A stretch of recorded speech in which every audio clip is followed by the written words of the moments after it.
They say it's the little things that give a cheater away. A text message left open, a receipt forgotten in a pocket. For me it was a bottle of shampoo, expensive, floral, scented, tucked inside my husband's gym bag like it belonged there. I'd been married to Marcus for 42 years. I'd washed his clothes, cooked his meals, and slept beside him for more nights than I could count. But I'd never, not once, seen that brand of shampoo in our house. That bottle didn't just raise a question, it unraveled my entire life. My name is Dorothy Mitchell, and for 42 years I thought I knew everything about my husband. I knew that Marcus took his coffee black with exactly 1 sugar cube, not 2. I knew he hated the sound of lawn mowers early in the morning, and that he had a small scar on his left knee from falling off his bicycle when he was 9 years old. I knew he loved old Motown records and that he'd cry, actually cry, during the end of It's a Wonderful Life every Christmas, though he'd never admit it. After more than 4 decades of marriage, you think you know a person down to their bones. I was wrong. It was a Tuesday morning in late September when everything started to shift, though I didn't recognize it at the time. The air had that crisp, golden quality that comes right before autumn settles in for good. I was in our kitchen, wiping down the counters after breakfast, when Marcus came down the stairs with his gym bag slung over his shoulder. "Heading to the gym?" I asked, glancing up at him. He nodded, barely looking at me. "Yeah. Probably be gone a couple hours." "Will you pick up some milk on the way back?" I asked. "We're almost out." "Sure," he said, but his tone was flat, distracted. He was already halfway to the door. "Marcus." He stopped, his hand on the doorknob. "Yeah. Are you feeling okay?" I asked. "You seem, I don't know, distant lately." He turned and gave me a smile, quick, practiced, the kind of smile that doesn't quite reach the eyes. "I'm fine, Dorothy. Just tired, you know how it is." And then he was gone. I stood there in the kitchen, dish towel in hand, staring at the closed door. Something felt off. I couldn't name it, couldn't put my finger on what exactly was wrong, but there was a weight in the air that hadn't been there before. Or maybe it had, and I'd just been too comfortable to notice. Marcus and I had built a good life together. We weren't rich, but we were comfortable. He'd worked as an insurance broker for 35 years before retiring, and I'd spent my career teaching 4th grade at the elementary school just a few miles from our house. We had a modest 3-bedroom home in a quiet neighborhood, a small savings account, and a routine that fit us like an old, worn-in pair of shoes. But lately, over the past few months, maybe longer, that routine had started to feel less like comfort and more like distance. Marcus was always on his phone, always, texting, scrolling. His face lit up by that little screen, even when we were sitting together in the living room at night. When I'd ask him who he was talking to, he'd say it was his buddy Jerome, or someone from his old bowling league. And I believed him, because why wouldn't I? We'd been married for 42 years. You don't spend that long with someone and suspect them of lying. Or so I thought. That Tuesday, after Marcus left for the gym, I went upstairs to strip the bed and do the laundry. It was my routine, Tuesdays and Fridays, like clockwork. I gathered the sheets, the pillowcases, Marcus's dirty clothes from the hamper, and that's when I saw it, his gym bag. He'd left it behind. I stood there, holding an armful of laundry, staring at that black duffel bag sitting on the floor by his side of the bed. Marcus never forgot his gym bag. Never. If he was going to the gym, that bag went with him. But there it was, abandoned, zipped shut, as if it were waiting for me to notice it. I should have just left it alone. I should have called him, told him he'd forgotten it, and gone about my day. But I didn't. I set the laundry down and picked up the bag. It was heavier than I expected. I unzipped it slowly, and the smell hit me first, a sharp, floral scent that didn't belong to anything I owned. I pulled the bag open wider and looked inside.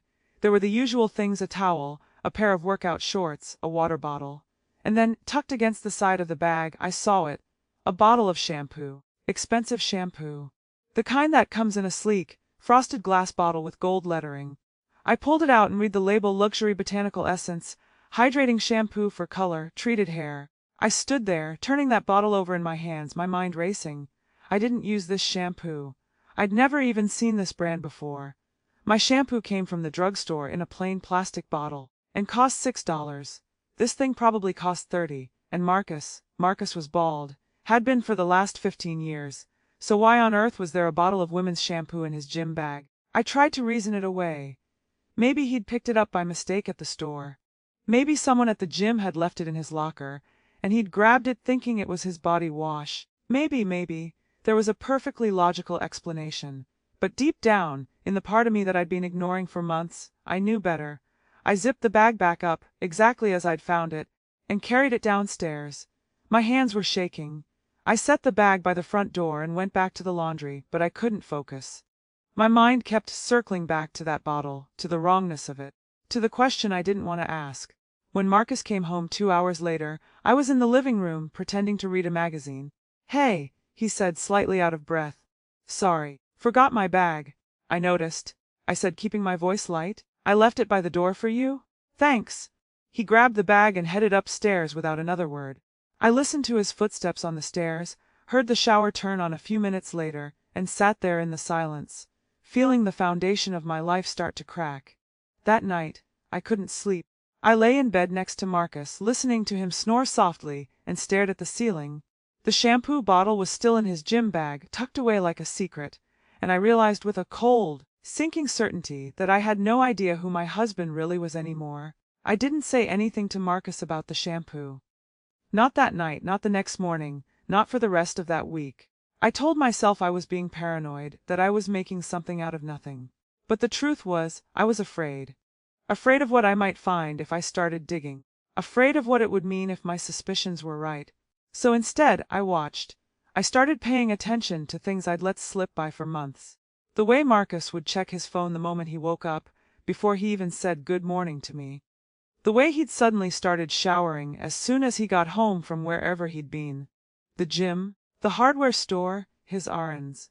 The way he'd begun dressing better, wearing cologne on days when he had no particular place to be. Little things, all of them explainable on their own. But together, they painted a picture I didn't want to see. One evening, about a week after I'd found the shampoo, I decided to test the waters. We were sitting at the dinner table. Pot roast, mashed potatoes, green beans, the same meal I'd made 1,000 times before. Marcus was scrolling through his phone, barely touching his food. "Marcus," I said, setting down my fork. He didn't look up. "Who are you texting?" "Jerome," he said automatically. "He's asking about the game this weekend." "What game?" He finally looked up, irritation flickering across his face. "The football game, Dorothy. Cowboys versus Eagles. I told you about it." "You didn't." "I did," he said, his tone clipped. "You just don't listen anymore." I felt the words like a slap. "You don't listen anymore." As if I were the one who'd checked out of this marriage.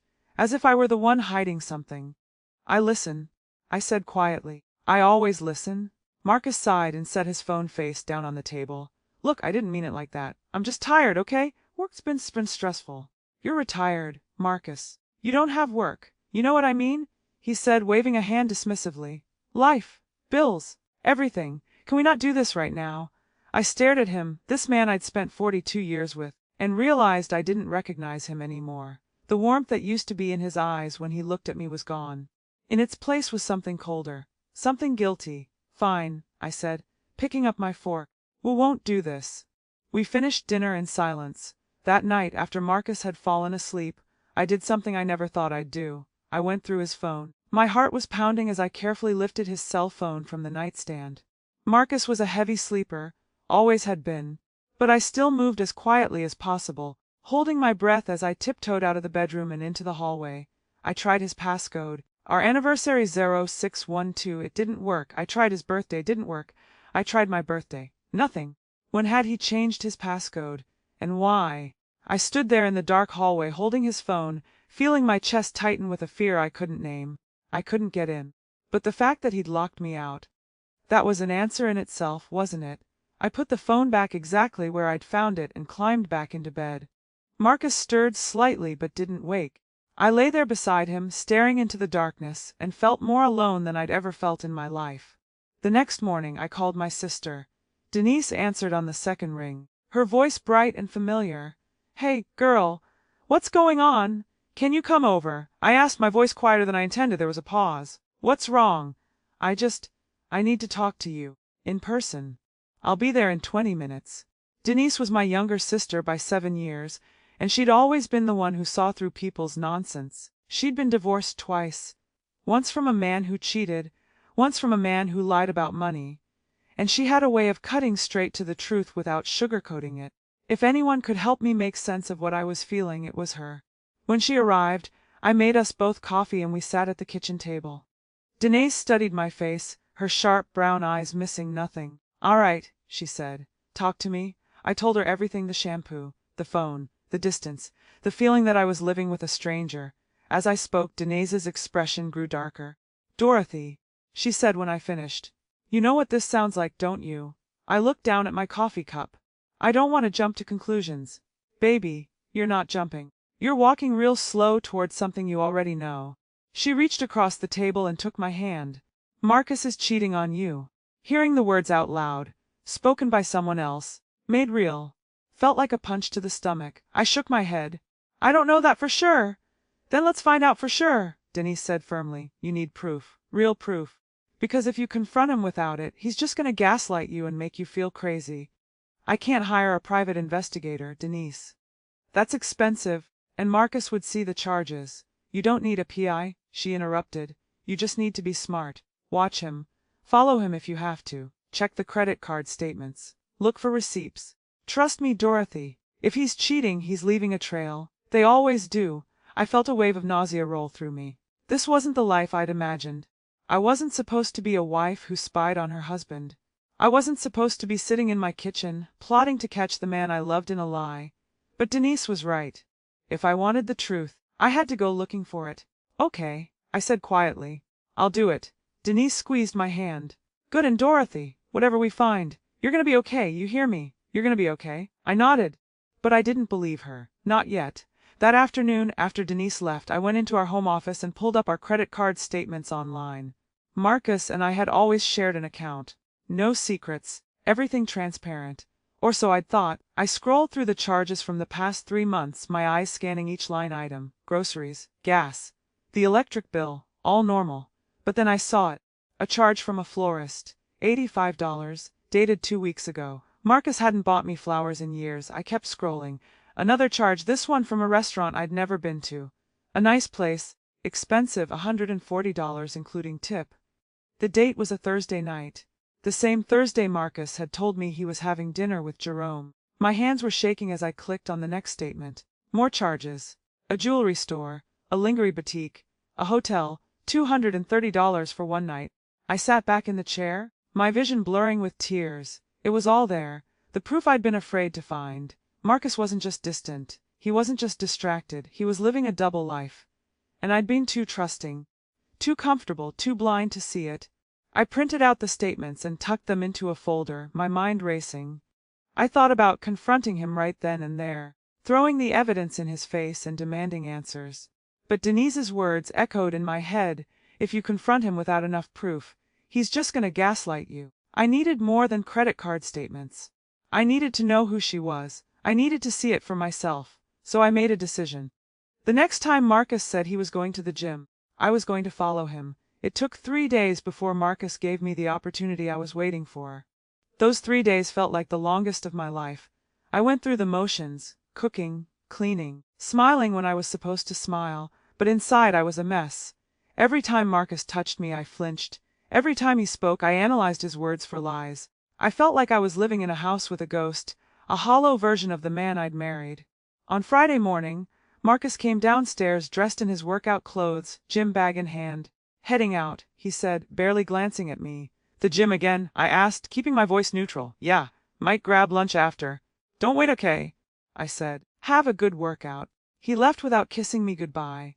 Didn't even look back. I waited exactly 2 minutes.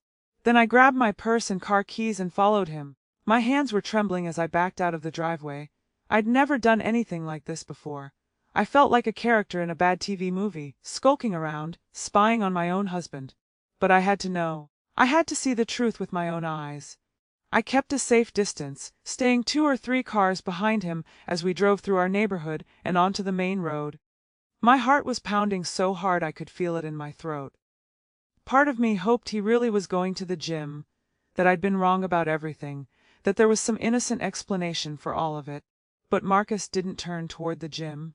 He drove in the opposite direction, toward the nicer part of town, where the houses were bigger and the lawns were perfectly manicured. I followed him down a tree-lined street, past a small park, and watched as he pulled into the driveway of a townhouse I'd never seen before. I parked across the street, half hidden behind a delivery van, and watched. Marcus got out of the car, looked around quickly, like he was checking to make sure no one was watching, and walked up to the front door. He didn't knock. He pulled out a key and let himself in. He had a key. I sat there, gripping the steering wheel, feeling my whole world tilt sideways. This wasn't just an affair. This was something deeper. Something more deliberate. He had a key to this woman's home. He was comfortable there. This wasn't some fling. It was a relationship. I didn't know how long I sat there. 5 minutes, 10, 20. I kept thinking I should leave, that I'd seen enough, but I couldn't move. I was frozen, watching that closed door, imagining what was happening on the other side of it. And then the door opened. Marcus stepped out, and he wasn't alone. She was younger than me, much younger. Maybe in her early 50s, with long dark hair and a figure that I'd lost decades ago. She was wearing a silk robe, and she was laughing at something Marcus had said. He put his arm around her waist and kissed her. Not a quick peck. A real kiss, the kind that said they'd done this 1,000 times before. I felt like I'd been punched in the chest. I watched as Marcus said something to her, touched her face gently, and then walked back to his car. The woman, stood in the doorway, watching him leave with a soft smile on her face. The kind of smile I used to give Marcus when we were young and still in love. Marcus pulled out of the driveway and drove away. I waited until his car disappeared around the corner, and then I sat there staring at that townhouse, tears streaming down my face. 42 years. 42 years of marriage, of loyalty, of building a life together. And this was how it ended, with me sitting in my car, watching my husband kiss another woman like I didn't exist. I don't know how long I cried. Long enough that my eyes were swollen and my throat was raw. But eventually the tears stopped and something else took their place. Anger, not the hot, explosive kind. The cold, calculating kind. The kind that clears your head and sharpens your focus. I wiped my face, started the car, and drove home. When Marcus came home 3 hours later, I was in the kitchen making dinner like nothing had happened. He walked in, kissed the top of my head, kissed me like he had the right, and said, "Smells good. What are we having?" "Chicken and rice," I said, not looking at him. "Great," he said. "I'm starving." I watched him walk into the living room, turn on the TV, and settle into his recliner like this was just another ordinary day. Like he hadn't just spent the morning with his mistress. Like he hadn't just destroyed our marriage and thought he could get away with it. But I didn't say anything, not yet, because Denise was right. I needed more than what I'd seen today. I needed details. I needed to know how long this had been going on, how much money he'd spent on her, whether he was planning to leave me. I needed to protect myself. So I played along. That night, after Marcus went to bed, I went back into the office and did more digging. I found the address of the townhouse in our GPS history. I cross-referenced it with property records online and found out who owned it. Her name was Vanessa Cole. 52 years old. Divorced, no children. I stared at her name on the screen, memorizing it, burning it into my brain. Then I went further. I opened Marcus's laptop. He'd left it in the office, and he used the same password for everything, our old address from 20 years ago. I went through his emails, his browsing history, his saved files. What I found made me sick. There were photos of them together. At restaurants, on weekend trips, in her bed. There were emails going back almost 2 years, full of pet names and inside jokes and plans for a future that didn't include me. And then I found the financial records. Marcus had opened a separate bank account, one I didn't know about. He'd been funneling money into it for months, money from our retirement savings, money I'd worked my whole life to earn, and he'd been spending it on her, on trips, on jewelry, on rent for that townhouse he'd stolen from me. From us. To fund his affair, I printed everything, every email, every receipt, every photo. I made copies and stored them in 3 different places, one at home, hidden in my sewing room, one in my car, and one in a folder I emailed to Denise. By the time the sun came up, I had a complete picture of my husband's betrayal, and I had a plan. I wasn't going to scream or cry or beg him to stay. I wasn't going to give him the satisfaction of seeing me fall apart. I was going to take him down. Quietly, carefully, and completely. But first, I needed to talk to a lawyer. Monday morning, I told Marcus I was going to visit Denise for the day. He barely looked up from his phone. "Okay," he said. "Have fun." I wanted to laugh. Have fun. As if anything about my life was fun anymore. Instead, I grabbed my purse, got in my car, and drove to the law office of Patricia Simmons, the attorney Denise had recommended. Patricia was in her mid-60s, sharp as a tack, with steel gray hair and eyes that didn't miss a thing. Denise had said she was the best divorce lawyer in the county, and the best part, she didn't tolerate cheating husbands. I sat in her office, a folder full of printed evidence on my lap, and told her everything. Patricia listened without interrupting, taking notes on a yellow legal pad. When I finished, she sat back in her chair and studied me for a long moment. "Mrs. Mitchell," she said, "I'm going to be straight with you. What you've described is textbook financial infidelity and marital misconduct. The good news is you have excellent documentation. The bad news is, this is going to get ugly." "I don't care about ugly," I said. "I care about protecting myself." Patricia nodded approvingly. "Good. That's the right attitude. Now, let's talk strategy." For the next hour, she walked me through the process. We would file for divorce on the grounds of adultery. With the evidence I had, the emails, the photos, the financial records, Marcus wouldn't have a leg to stand on. Patricia would also petition the court to freeze our joint accounts and prevent Marcus from moving any more money. "The key," Patricia said, "is that we move quickly and we don't tip him off. The moment he knows you're filing, he's going to start hiding assets and building his own defense. So we stay quiet, we gather everything we need, and then we hit him all at once." "How long do I have to keep pretending?" I asked. "A week, maybe 2. I need time to file the paperwork and make sure everything is airtight." "Can you do that?" I thought about going home, sleeping in the same bed as Marcus, cooking his meals, acting like everything was fine. The idea made my stomach turn, but I nodded. "I can do it." "Good," Patricia said, standing up and extending her hand. "I'll be in touch soon. In the meantime, don't confront him. Don't let on that you know anything. And for God's sake, don't let him sweet talk you into changing your mind. Men like him always try." I shook her hand. "He won't." When I left Patricia's office, I felt something I hadn't felt in weeks: control. For so long, I'd been reacting, discovering clues, piecing together lies, drowning in confusion and hurt. But now I had a plan. Now I was taking action. And for the first time since I'd found that bottle of shampoo, I felt like I could breathe. I drove to Denise's apartment and told her everything. She listened, her face a mixture of pride and fury. "You're doing the right thing," she said when I finished. "I know it doesn't feel like it right now, but you are. Marcus made his choice, now you're making yours. I just keep thinking," I said quietly, "about all the years we had together. The good years. Before all of this, were those real, or was I just fooling myself the whole time?" Denise reached over and took my hand. "They were real, Dorothy. You loved him, and I believe he loved you once. But people change, and sometimes they change into someone you don't recognize. That's not your fault." I wanted to believe her. I wanted to think that the man I'd married 42 years ago had been real, that the love we'd shared hadn't been a lie. But it was hard to hold on to that when the evidence of his betrayal was sitting in a folder in my car. "What do I do now?" I asked. "You go home," Denise said. "You keep your head down, you play the role, and you wait for Patricia to do her job. And when it's time, you walk away from Marcus with everything you're entitled to." "And then what?" Denise smiled. "And then, big sis, you start living for yourself." That week was the hardest of my life. I went home and pretended everything was normal. I made Marcus breakfast. I did his laundry. I sat next to him on the couch while he watched TV, all the while knowing exactly where he'd been and who he'd been with. At night, I lay in bed beside him, listening to him breathe, and wondered how he could sleep so soundly. Didn't he feel guilty? Didn't the weight of what he was doing keep him awake? Or had he rationalized it so completely that he didn't see it as wrong anymore? I'd catch myself staring at him sometimes, really staring, trying to find the man I'd married in the stranger lying next to me. But he was gone. Or maybe he'd never been there at all.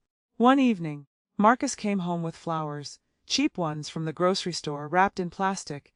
He handed them to me with a sheepish smile. "I know I've been distant lately," he said. "I just wanted to say I'm sorry. You deserve better." I took the flowers, my hand steady even though my heart was screaming. "You deserve better." The irony was almost funny. "Thank you," I said. "That's sweet of you." He pulled me into a hug, and I let him, even though it felt like holding a stranger. Even though every part of me wanted to shove him away and scream the truth in his face. But I didn't, because Patricia had told me to wait. And I was good at waiting. That night, after Marcus fell asleep, I went into the bathroom and cried silently into a towel. I cried for the marriage I'd thought I had. I cried for the years I'd wasted. I cried for the version of myself who'd believed in forever. But when the tears stopped, I wiped my face, straightened my shoulders, and reminded myself I was stronger than this. I was going to survive this. And Marcus was going to pay for what he'd done. On Thursday, Patricia called. "We're ready," she said. "I've filed the paperwork. The court date is set for 3 weeks from now. Tomorrow morning, a process server will deliver the divorce papers to Marcus at home. I recommend you're not there when it happens." My heart started racing. Tomorrow, Patricia confirmed. "Dorothy, this is it. Once those papers are served, there's no going back. Are you sure you're ready?" I thought about the shampoo bottle, the credit card statements, the photos of Marcus and Vanessa, the stolen money, the lies. "I'm ready," I said. "Good. Pack a bag tonight. Stay with your sister for a few days. And Dorothy, brace yourself, he's gonna call. He's gonna try to talk you out of this. Don't answer." "I won't." That night, I waited until Marcus was asleep, and then I packed a small suitcase, just enough clothes for a few days. I moved quietly, carefully, making sure not to wake him. I took the folder of evidence from my sewing room, my jewelry box, and a few photos from when we were young. Things I didn't want to lose. Before I left, I stood in the doorway of our bedroom and looked at Marcus one last time. He was snoring softly, his face relaxed, completely unaware that his world was about to collapse. I felt a strange mix of emotions, sadness, anger, relief, but mostly I felt free. I walked out of that house in the dark, got in my car, and drove to Denise's apartment. When I arrived, she was waiting for me with a cup of tea and a hug. "It's done?" she asked. "It will be tomorrow," I said. "Then tonight," Denise said. "Rest. Tomorrow, you start over." I slept that night in Denise's guest room, and for the first time in weeks, I didn't dream. The next morning, I woke up to 17 missed calls from Marcus. I stared at my phone screen, watching as another call came in, his name flashing across the display. My finger hovered over the answer button, and for just a moment, I almost gave in. Almost answered. Almost let him explain. Apologize, beg, but then I remembered Vanessa's face. The key in his hand, the emails, the stolen money. I let it go to voicemail. Denise knocked on the guest room door and poked her head in. "He knows," I nodded. "The process server must have gotten there early." "Good," she said. "Let him sweat." I got dressed slowly, my hands shaking despite my resolve. I knew what was coming. Marcus would be furious, panicked, desperate. He'd try everything: anger, manipulation, guilt, promises. Patricia had warned me about all of it. By noon I had 32 missed calls, 14 text messages, and 3 voicemails. Against my better judgment, I listened to one of the voicemails. "Dorothy." Marcus's voice was tight, strained. "Dorothy, what the hell is this? Divorce papers. Are you serious? You can't do this without even talking to me. Call me back, now." The next voicemail was different, softer, more calculated. "Baby, please. I don't know what's going on, but we can fix this. Whatever you think is happening, you're wrong. We've been together for 42 years. You owe me a conversation. Just call me back. You owe me." The audacity of that statement almost made me laugh. I didn't owe him anything, not anymore. The third voicemail was pure desperation. "Dorothy, I'm begging you. Please, just talk to me. Tell me what I did wrong. Tell me how to fix it. I love you. You know I love you." I deleted all 3 messages and blocked his number. Around 3 o'clock, Patricia called. "He's been trying to reach you?" she asked. "Constantly." "Good. Don't answer. He's also been calling my office, demanding to speak with you. I told him any communication needs to go through legal channels from now on. He didn't take that well." "What did he say?" "Nothing I haven't heard before," Patricia said dryly. "A lot of bluster about how you're overreacting, how this is all a misunderstanding, how he's gonna fight this. Standard stuff." "Can he fight it?" I asked. "Can he stop the divorce?" "Not with the evidence you've provided. He can make it difficult, drag it out, but he can't stop it. You have adultery documented with photos and communications. You have financial misconduct documented with bank records and credit card statements. Unless he wants all of this aired out in court, which would only make him look worse, his best option is to settle." "Will he?" "Eventually," Patricia said. "Once he realizes he has no leverage, but it might take a few weeks. In the meantime, stay strong. Don't let him guilt you into anything."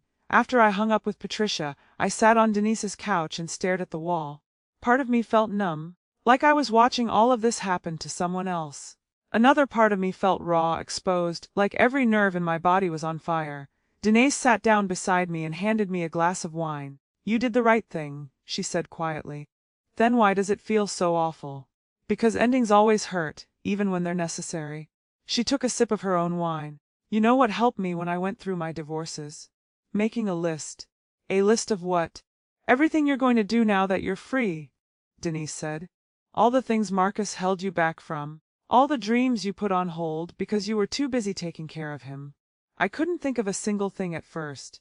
My whole adult life had been built around Marcus. Our home, our routine, our retirement plans. Who was I without him? But then, slowly, things started coming to me. I've always wanted to take an art class, I said. Painting, maybe. Or pottery. Write it down. And I've never traveled. Not really. Marcus always said we'd go places after he retired, but we never did. Where do you want to go? Anywhere, I said, surprised by the emotion in my voice. Everywhere. I want to see things, Denise. I want to do things. I spent 42 years making sure Marcus was comfortable, and what did I get? Nothing. You got your life back? Denise said. And that's not nothing. For the first time since this nightmare began, I felt a flicker of something that wasn't pain or anger. Hope. 3 days later, Marcus showed up at Denise's apartment. I was in the kitchen making lunch when I heard the pounding on the door. Denise answered it, and I heard his voice. Loud, aggressive, desperate. Where is she? Dorothy, Dorothy, I know you're in there! My heart started racing. I walked to the doorway and saw Marcus standing in the hall, his face red, his eyes wild. Marcus, you need to leave, Denise said firmly. Now. I need to talk to my wife, he said, trying to push past her. Denise blocked him. Your soon-to-be ex-wife doesn't want to talk to you. And if you don't leave right now, I'm calling the police. Marcus's eyes found mine over Denise's shoulder. Dorothy, please. Just 5 minutes. That's all I'm asking. I stood there looking at him, and felt absolutely nothing. No love, no anger, no sadness, just emptiness. Go home, Marcus, I said quietly. Not until you tell me why, he shouted. What did I do? What did I do that was so terrible you had to blow up our entire life? The question was so absurd, so infuriating, that something inside me snapped.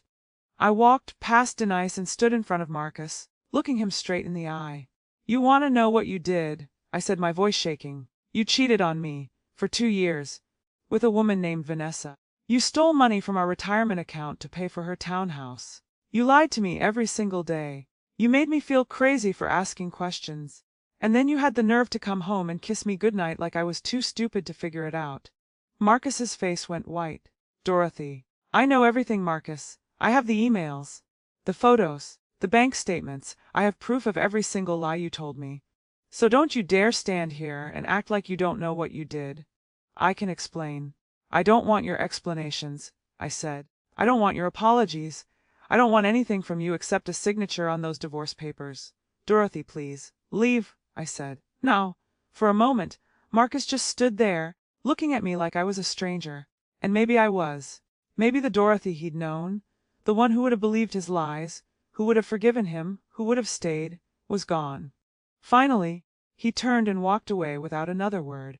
Denise closed the door and locked it. I stood there, trembling, and then my legs gave out. Denise caught me and helped me to the couch. You did good, she said. You did so good. I buried my face in my hands and cried, not because I wanted Marcus back, not because I regretted what I'd said, but because it was really over. 42 years of marriage ended in a hallway with shouted truths and no way back. That night, Patricia called again. Marcus's lawyer reached out, she said. He wants to negotiate a settlement. Already, he knows he can't win in court, not with what you have, so he's trying to cut his losses. What does he want, right now? Everything. But we're not giving him everything.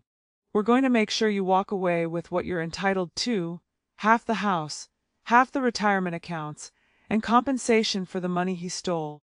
This is going to take some back and forth, but Dorothy, you're going to be okay. Financially, legally, all of it. You're going to be just fine. After I hung up, I sat in the quiet of Denise's apartment and let myself breathe. I wasn't fine. Not yet. But I was going to be. The negotiation process took 3 weeks, and every day of it felt like pulling teeth. Marcus's lawyer tried every trick in the book. First, they claimed Marcus didn't have the money to split the retirement accounts fairly because he'd invested it in business opportunities. When Patricia asked for documentation of these investments, they went silent. Then they tried to argue that I wasn't entitled to half the house because Marcus had paid a larger portion of the mortgage over the years. Patricia shut that down with pay stubs and tax returns proving we'd contributed equally throughout our marriage. Finally, they tried the sympathy angle. Marcus was remorseful. Marcus was willing to go to counseling. Marcus wanted to make things right. Couldn't we at least try to save the marriage? Patricia didn't even dignify that with a response. She simply sent over another stack of evidence. More emails, more photos, more receipts from hotels and restaurants and jewelry stores. After that, Marcus's lawyer stopped fighting. The settlement offer came on a Tuesday morning. I was at Denise's apartment, drinking coffee and trying not to think about the fact that I was about to officially end my marriage, when Patricia called. "We have an offer," she said. "And Dorothy, it's a good one." She walked me through the terms. I would get half the value of the house, which we would sell. I would get half of both retirement accounts, the legitimate one and the secret one Marcus had opened. I would also receive a lump sum payment of $75,000 as compensation for the money Marcus had stolen and spent on Vanessa. "What does Marcus get?" I asked. "His car, his personal belongings, and whatever's left after he pays you. Which, frankly, isn't much. He burned through a lot of your joint savings on his girlfriend." I sat there, absorbing the numbers. It wasn't everything. I'd lost more than money in this marriage. I'd lost time, trust, years of my life that I'd never get back. But it was something. It was a foundation I could rebuild on. "Take it," Denise whispered from beside me. "Take it and walk away." I looked at her, then at the phone in my hand. Patricia was waiting for my answer. "I'll take it," I said. "Good," Patricia said. "I'll have the papers drawn up. You'll need to come in to sign them, and then we'll schedule a court date to finalize everything. Dorothy, you did it. You're almost free." When I hung up, Denise pulled me into a hug and I let myself cry. Not tears of sadness this time, but tears of relief. The weight I'd been carrying for months, the uncertainty, the fear, the constant tension, was finally lifting. I signed the papers 2 days later in Patricia's office. My hand was steady as I wrote my name on each page, and when I was done, Patricia shook my hand and said, "Congratulations, Mrs. Mitchell. You just took your life back." The final court date was set for 3 weeks later. It would be a formality. Neither Marcus nor I needed to be present, just our lawyers. The judge would review the settlement, sign off on it, and that would be that.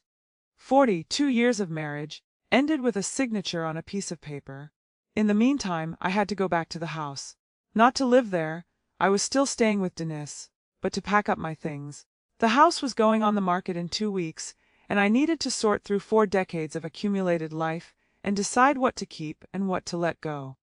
Denise offered to come with me, but I told her I needed to do it alone. I needed to face that house, that life, one last time before I closed the door on it forever. I drove there on a Wednesday morning, when I knew Marcus would be out. He'd moved most of his things to Vanessa's townhouse already. The coward couldn't even face packing up our life together. He'd just left it for me to deal with. The house was eerily quiet when I walked in. I stood in the entryway, looking around at the home we'd built together, and felt nothing. No nostalgia, no sadness. It was just a house. 4 walls and a roof. It didn't mean anything anymore. I started in the bedroom. I packed my clothes, my shoes, the jewelry I actually cared about.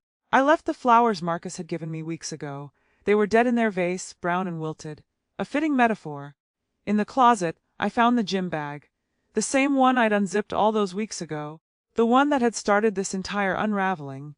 The shampoo bottle was still inside. I pulled it out and held it in my hands. This stupid, expensive bottle that had been the first clue. If I hadn't found it, how much longer would I have lived in ignorance? How much more money would Marcus have stolen? How many more years would I have wasted on a man who didn't love me? I walked to the bathroom and poured the entire bottle down the drain. Then I threw it in the trash. It felt good. I moved through the rest of the house methodically, room by room.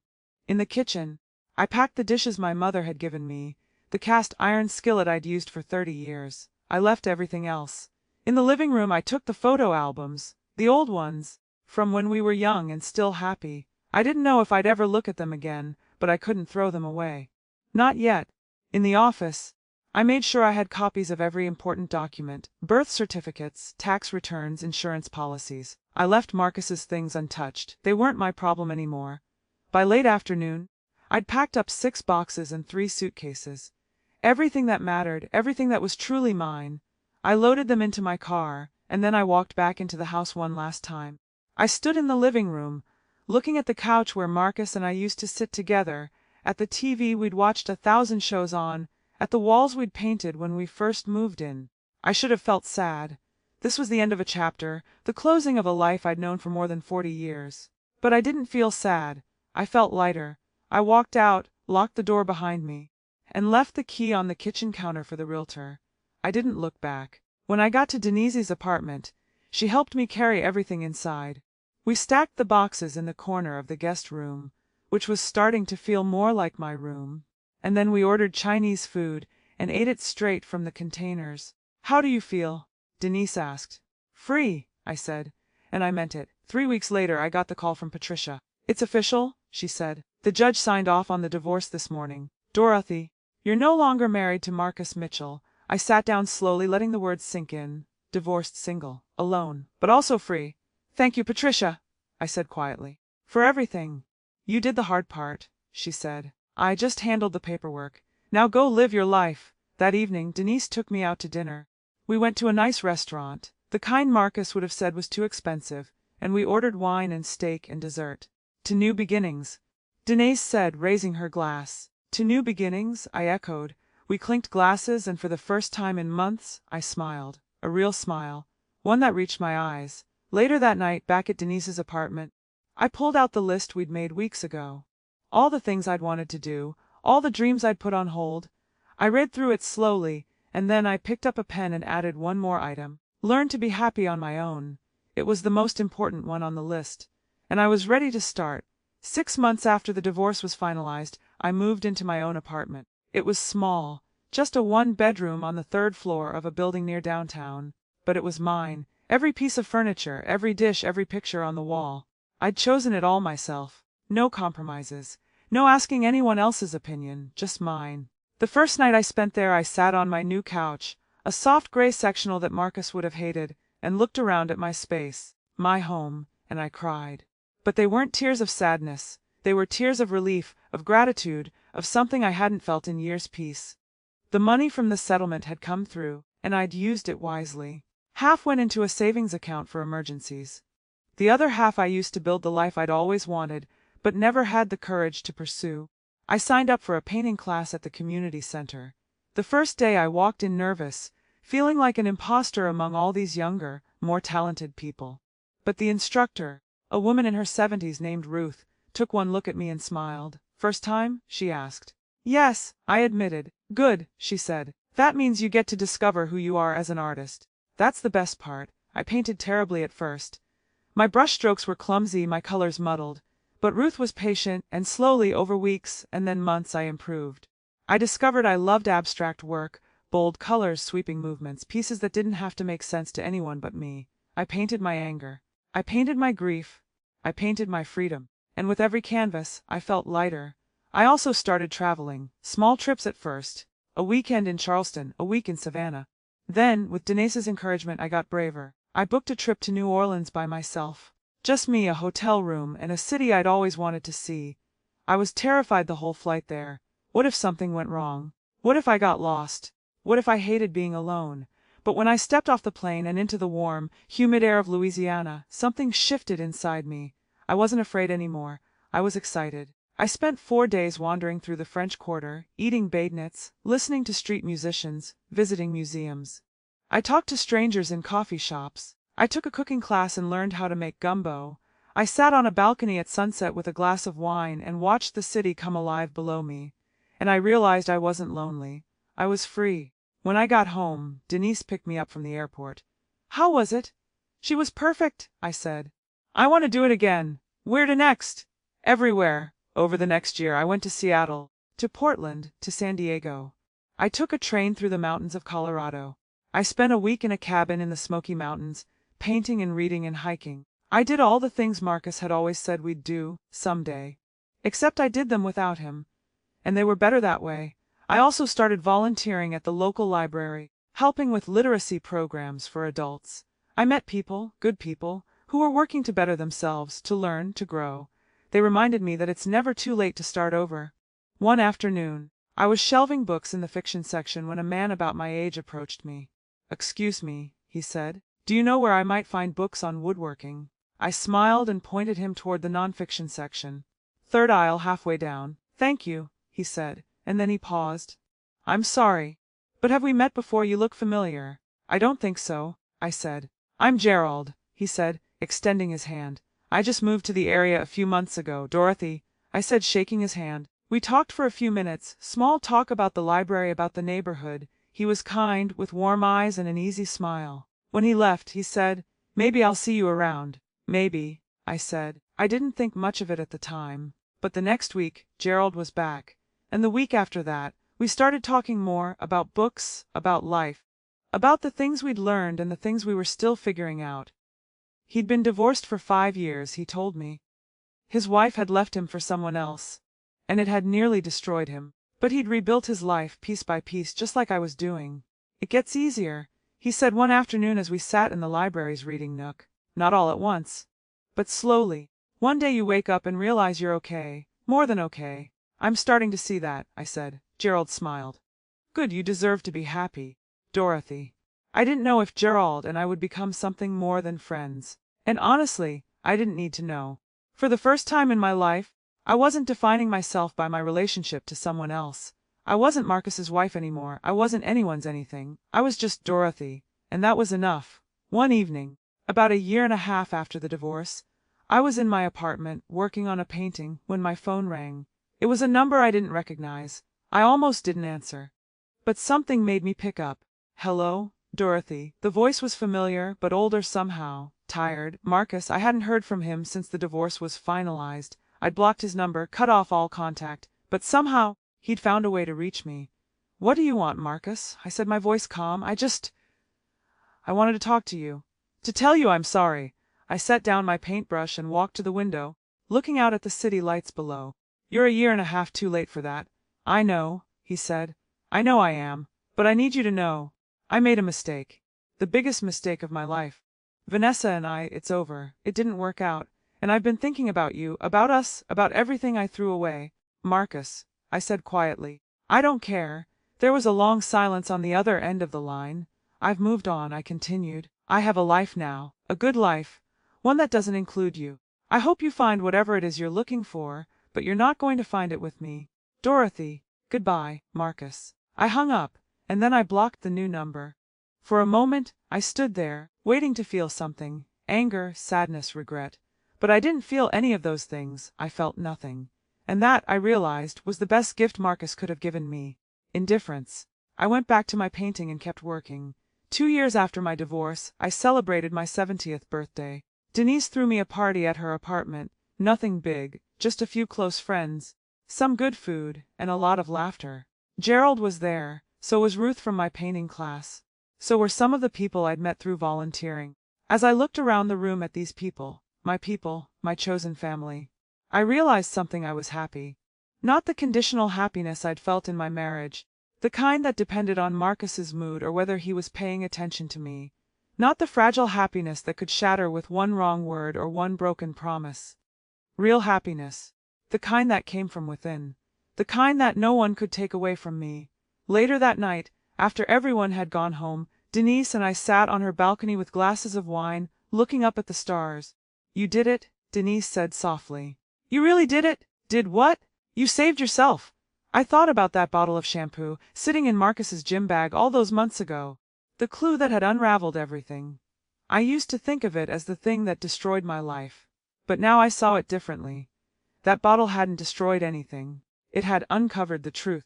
And the truth, painful as it was, had set me free. Yeah, I said, smiling. I guess I did. I took a sip of wine and looked out at the city, my city full of possibilities, full of life, and felt grateful. Grateful for the pain that had taught me strength.